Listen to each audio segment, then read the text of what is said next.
इस जड़ी बूटी के फल खाने से जो हमारे शरीर में दर्द बना रहता है, इससे दर्द नहीं रहेगा। सर्दी खांसी जुकाम जैसे यदि लक्षण बने हैं तो रसवरी के फल खाने चाहिए, जिसे पिलपोटन के नाम से जानते हैं। ये है रसवरी।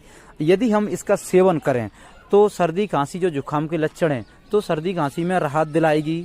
और यदि आपको डायबिटीज है, शुगर है, तो आप अपने डॉक्टर की सलाह लेकर आप इसका सेवन कर सकते हैं। इस रसवरी के फल खाने से हड्डियां मजबूत होती हैं, क्योंकि इसमें कैल्शियम भरपूर पाया जाता है।